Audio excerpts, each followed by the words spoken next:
Howdy, folks. So today we're going to talk about the SoftEars Reference Sound 5.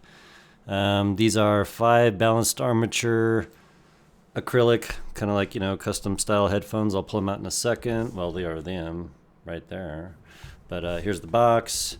Just to go over it real quick. Really nice high quality box. Got a little, rubby cloth. Some tips and stuff. Actually haven't even really pulled anything out. We got a nice ID card, series number. Whoops, it's metal, really cool. We got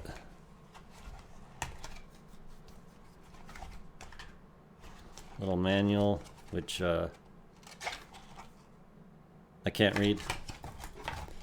We have actually the IEMs came with 2 separate little pouches, which is really kind of sweet. 2 little softy pouches. And then we got cleaning brush. We got a set of tips, which one of them are Miss. They're the Moondrop foamies, and the other ones are just standard Moondrop-y tips. Well, I mean, just because, let's just get into this fully. I generally don't use any of this stuff, but standard Moondrop tips, right?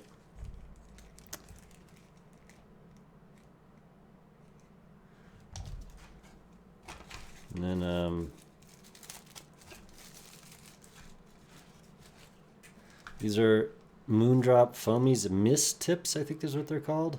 They're interesting, but none of them are small enough to fit on these and actually go into my ears right. So, go figure. So, yeah. Just put those back in the bag. Just thought I'd mention that. Well, whatever. I'll get to that later. This is just the second. It's gonna suck moisture out of there. You could keep that in your headphone case. And then they came with this really awesome little carrying case here, which is made of leather, and it smells like it. I'm nearly positive it smells exactly like leather. Super high quality, and the headphones. Check these out real quick. Now, honestly, I so much wish that you could see inside of them, but I'm not going to get too crazy with complaining about something that means really nothing in terms of how they actually perform. But these are them.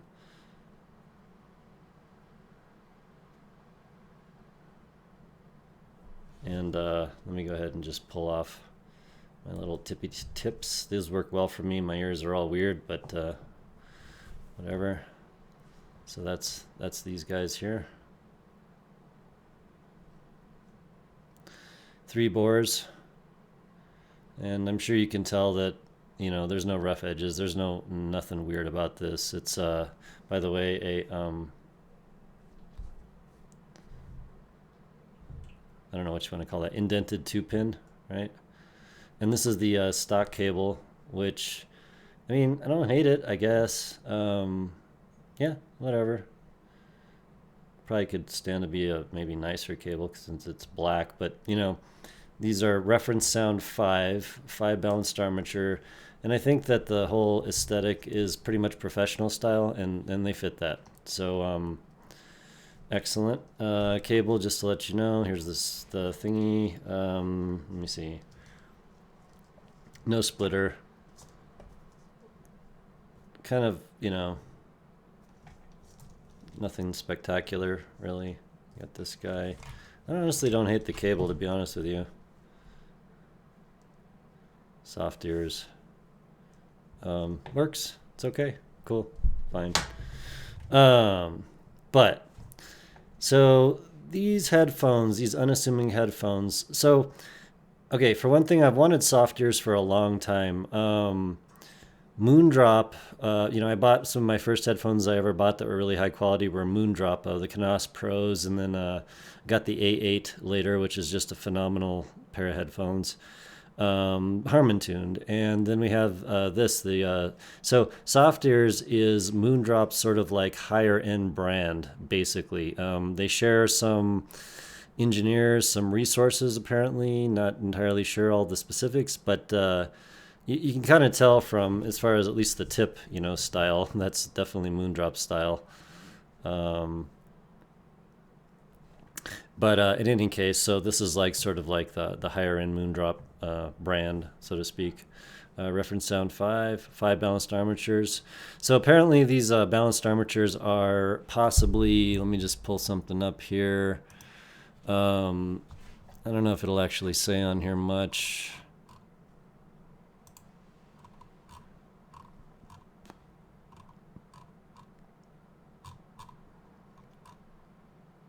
Well, basically the balanced armatures are, I think, customized.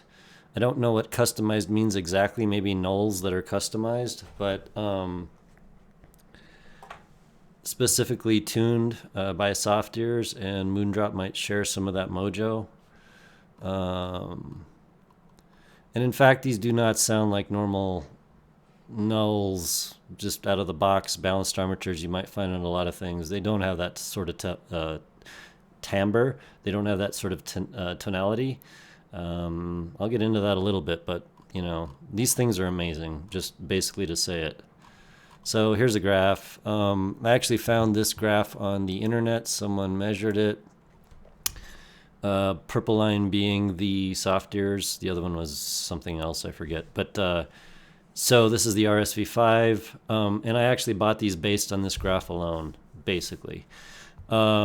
If we get into the graph itself, we can see that we've got a peak a little further than generally I talk about, which is about 3K, but it's a high peak. You know, that's about, what is that, 15, I think I want to say, about 15 dB in overall gain. Let me see what, oh, no, sorry, I'm sorry. No, it's not 15. It's actually less. It's about 8 dB in gain from 1K to 3K.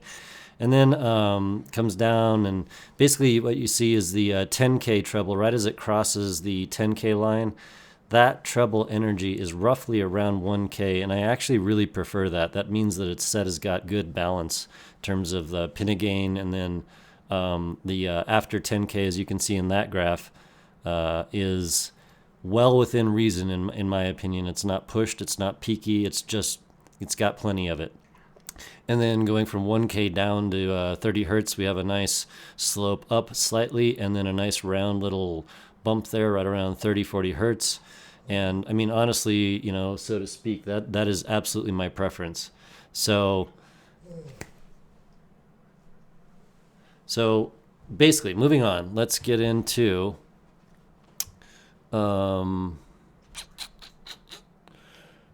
let's see here. Just going on the graph. By the way, I want to get into this real quick. We have the specification. So 8 ohm, right? These have quite a bit of sensitivity. Well, I should say the impedance is 8 ohm, but the sensitivity is 125 dB per, what is that? See, and this is the thing. It's not per milliwatt. It's per volt RMS, which I don't actually know what that means, but it's... Okay, it's basically this. They're not actually as sensitive as this might appear on paper, according to this. And I think it's because of the VRMS. That just doesn't go with milliwatt. Like, again, I'll have to get to this, the technicals of how you convert that. But in any case, bottom line is they're not super, super sensitive to the point where you can hear like a crazy amount of like hiss out of anything. In fact, they're really quite well behaved as far as that goes. And... the fit and finish, the build quality of these is second to none. It is as good as it ever gets. You can't see inside of it, but, you know, I absolutely love it. Totally. The big bores are, you know, they are what they are, but cool. All right, let's get into some actual sound metrics. I think you've got the idea of what these are. 5 balanced armatures, by the way, they're all like customized by SoftEars from who knows what, and maybe that means something good. Who knows? So let's move on. Let's get to my Excel spreadsheet here. All right, so got the RSV on top, and I'm going to just start with the exceptional factor, this is an absolute 10 in my book. These guys are as good as it gets in any metric. So look, right now I've got a bunch of headphones. I've got, among other things, the U12T. I've got the Nana 2.0s. I've got, you know, obviously all the stuff I have, you know, in the background that's my own stuff. And I can tell you, by A/B swapping these with my gear here, I can tell you, and I'm doing this within seconds on one song, and sometimes in the middle of a song and whatever. So I can tell you for sure that these differences are absolutely genuine, they're obvious, and they're easy to detect. And it's not like I have like wonderful ears, I just have the setup to do it. So the RSV is operating at the highest level of the headphone industry. There's no doubt in my mind. For $740, which this is expensive, it is not expensive because in the the top tier, the best things, $740 is actually reasonable. It's totally reasonable. 5 balanced armatures, put that out of your mind. It makes no difference. Hawaii Bad Boy once told me that the amount of drivers, the type of drivers doesn't matter. It's how they perform, how the tuning is. And in the back of my mind, I always thought like, well, yeah, but no. So 5 balanced armatures, these things rate with anything up there. They're as good as it gets. Full on 10 and special exceptional magic factor. Accuracy, we're going to call them a 9.5. The only reason they don't get a full 10 is because they do have dual balanced armatures for the low end, and that just tends to... It's basically that they just don't quite respond like you might expect a dynamic driver to in certain circumstances.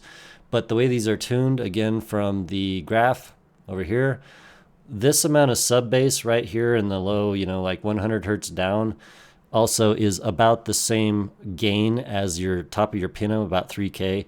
In other words, they have plenty of slam. The balance is absolutely perfect. They sound rich.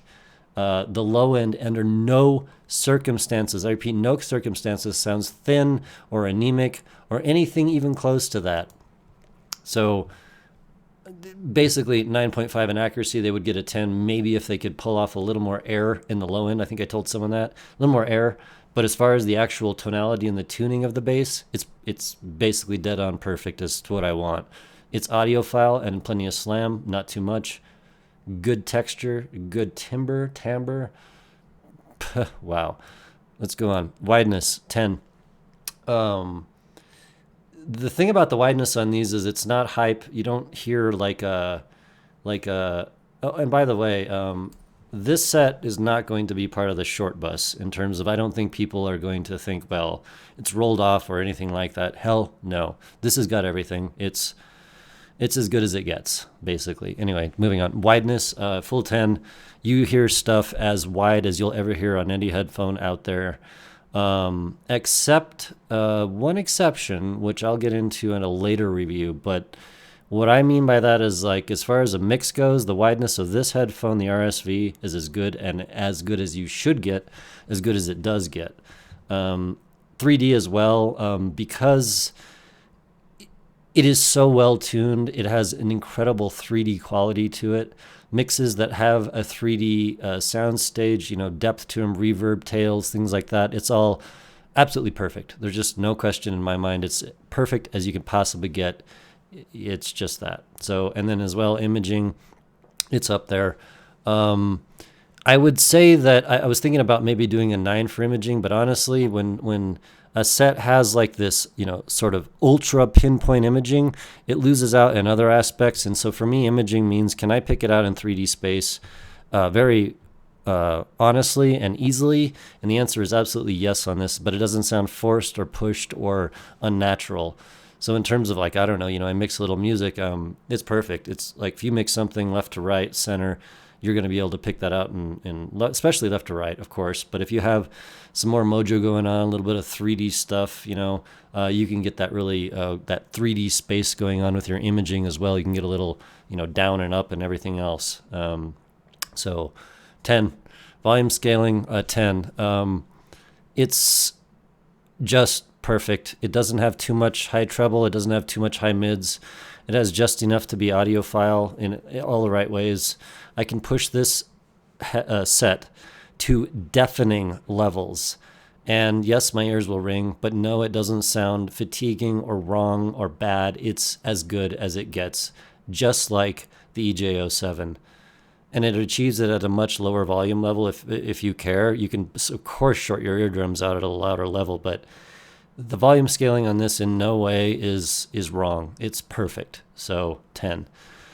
All right, moving on. Bass extension, bass depth. I'm going to give it an 8.5. I do believe that some dynamic drivers just basically do a little bit better job. But I want to just stress this, at no point do I feel like there's not enough bass. At no point do I feel like I wish there was this or that. No. It's just that if I sit there and I A/B test versus a dynamic driver set, and I kind of know this all the way in the back of my mind because I've got subwoofers and everything else, that you can push that a little bit further. You can extend a balanced armature, or I should say you could extend bass down further than a balanced armature can really hit, in my opinion. But we'll get up at 8.5. It's really basically as good as you'll get for a balanced armature set, give or take. And in no way bad, perfect. As far as the timbre of the bass, it's perfect. It has all the texture and everything else you'd ever want. It extends as far as you'd want. We're just talking specifically about sort of like air and slam, which is sort of like esoteric qualities. But if someone asks me, could I listen to this bass? I'm a bass head, and is it enough? And the answer is, hell yeah, it's enough. It's fine. It's fantastic. It's perfect. And honestly, in a lot of cases, if I was to rate something higher than this, it might be that it has like a little extra oomph in that range, which strictly speaking may not be what the mix and producers had intended, but I find it fun and entertaining and nice and exotic maybe. So I'm just going off on the bass a little bit, but I thought about this really, really deeply, and I think 8.5 is pretty accurate. Moving on to the mids, it is vocals, instruments, anything. It's just godlike. It's more rich also than almost any other set I've ever. Like the EJ07, you can sort of hit this richness of mids if you turn them way the hell up. But at lower levels, there's just some kind of, you just don't quite hit the richness. Anyway, these do it. It's a 10. It's a full-on 10. Just give me more of this. The tuning, if you go back to the graph, we're talking about that 3K peak. I'm guessing it's maybe a little less. Like, okay, so the EJ has a peak at 2.5. This has a peak at 3. I'm thinking that's just a little less in your face, which lets a little bit more of the stage and things breathe, but in no way makes the mix incorrect, which is a thing that happens on other sets, and I'll get into that on some other reviews. But mids are a 10. They're a 10. They're exactly what the mix intended, and rich and glorious and organic, and there's no friggin' balanced armature, tinniness, metallicness, none of that. Absolutely none of that. None of it. No. I wouldn't rate him a 10. All right. Treble. I thought about this for a long time, and basically they're perfect. That's why they get a 10. It's not, obviously there's not too much, there's not too little. It's just right in the sweet spot, man. It's got a great clear sheen to things, but it's as the mix intended. It's not pushed. It's not too much. And actually, if you get like some kind of an older mix, maybe that was on older equipment that didn't have a lot of high end to it, it sounds perfect. It doesn't do that. It doesn't make a mix mold it into what it wants. It produces what the mix actually perfectly intended. And by the way, I may be testing this with my Yamaha studio monitors, 8-inchers and JBLs and subwoofer. And so I have at least a good reference with what the mix probably was intended to be, because, I don't know, if you look on the internet, you'll see that many people use Yamaha monitors in the studio. And then in terms of resolution, I don't think I've ever rated anything a 10. Oh, the mest in resolution. Yeah, I guess maybe. But it's maybe a level just a hair down, just a hair from the very tippy top of the iceberg. But if you would just say that, oh, well, that's not good enough. No, it's plenty good enough. The mest at a 10 has a little extra something in there for sure. But the RSV gives you, again, the exact resolution probably that was intended through dynamic driver speaker mixes. So we'll give it a 9. Maybe we could do a little better at I guess, like a planner driver or something, I guess. Yeah. But, all right. Pressure buildup. In fact, there is pressure buildup because these have no vents. So They get no extra points in that, but again, this is like an add-on benefit. I always I break this out at this point. Isolation, the fit, actually, because of the way they are, if I put these little white tips on them, I'll just go back to that real quick. These little white guys here, the little stubbies, if I shove that in my ear, these guys actually, I can bottom these out completely, and basically I can't hear a damn thing. I can't hear anything. They actually, like, somehow they dampen out my heartbeat, and they're not that long, which kind of surprises me, but anyway, you get the point. Like, you shove these in and you get them bottomed out, and you will get a perfect experience. They are as isolating as I've ever heard. It's wild. Maybe it's the tips, maybe it's the fit, maybe it's because they bottom out in my ears and fit perfectly. Not sure, but it is. The thick tips do help that, by the way. They don't really let sound past the bores, thick bores past the tips. And where are we here? Isolating. I gave them a 5 because, like, they're basically as good as edemotic for me, which is wild. Probably that doesn't apply to everybody. Maybe that's a 4. But again, this isn't in the total sound score, so just don't sweat it. Binaural, I find them perfect, actually. Absolutely perfect. They're like edemotic perfect. Yeah, just perfect. Everything sounds exactly like they should be. I had some Chesky records. Oh, and I wanted to just mention, as far as like the things I've been testing, I've got a music list right here. Before I blow out on the bass, mids, and treble region here, let me I'm gonna just pull up my test tracks. I'll just I'll yell them out here in the video, and I'll put them in the description.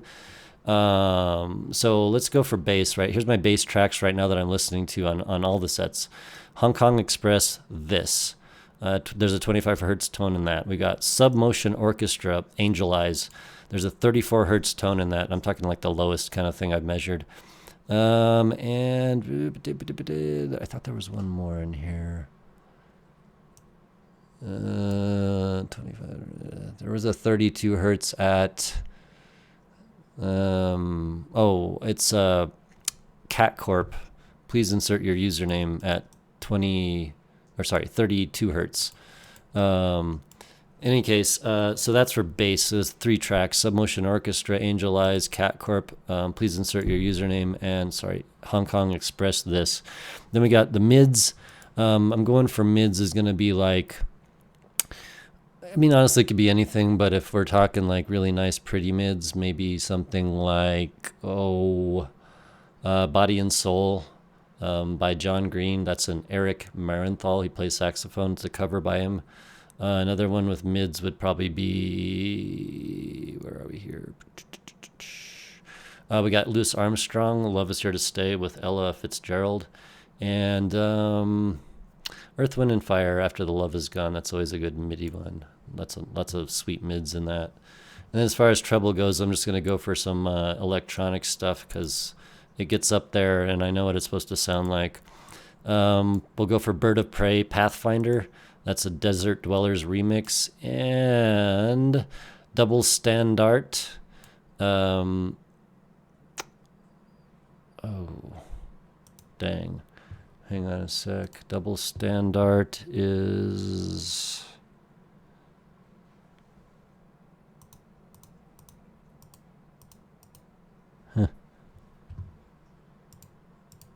Oh, well, it's with David Lynch and Lee Scratch Perry. And somehow I lost the name of it. Anyways, so those are like treble ones. And then, yeah, we'll go with that. As far as tracks that I was really like testing that sort of stuff on. All right, so sorry, I was just spacing out on that, trying to give you a couple tracks. And again, I'll post this in the review description. But so let's go back. Start back from the, here. I'm going to go back to the beginning of my chart. So the overall sound score is a 97. And I've got like the mest down here at the bottom at a 93. I've got this sorted by alphabetical right now. But I think you guys know the 93 has been the top score so far. And so, yes, in fact, the RSV beats the Mest in my opinion, and I like it more. And that's wild. I ordered these and I had absolutely no clue they were going to do this for me, but they did. So again, like when you see the exceptional factor, the magic factor over here, 10, 10, when you see that, that means that, I mean, basically if it's got a 10 there, it's got a wreck from me. That's kind of how you can appreciate that. And there's a couple other sets I scrolled up. I'm not going to get to them right now because I've been rating them. I don't want to show them, but basically I wanted to get this review out because the SoftEars operates at the highest, and I mean the highest level of this hobby. There's nothing better, in my opinion. If somehow SoftEars could come out with a version of this with like maybe, I don't know, man, because like I said, so perfect, but a dynamic driver, maybe in addition to what it's got, just a little bit, just tiny little bit around 30 hertz, just a little bit of error. That would be it, just a little, and I'm not talking a lot, man. Or maybe do some magic thing with I don't know. But they are at the top of what headphones can be. They sound absolutely. And by the way, I was talking to some folks about the HTRF, the head-related transfer function, and as far as the tuning of these, they match my own personal head-related transfer function perfectly, which is why they sound perfect for me. And the problem with that is that very likely other people are not going to have the same experience, but some will, or some will have a very similar experience. So when I say that these operate at the very highest level, I think that that's a safe assumption. I don't think there's any part of the tuning that could be dangerous, so to speak. But I'm just saying they might hit some people in the ultra sweet spot and some people in the really nice spot. But for me, these are the best headphones I've ever used in my whole life. And if you guys know what I'm trying right now, I'm not saying that lightly in any aspect. All right. Thanks a lot, guys. Have a great day and take care.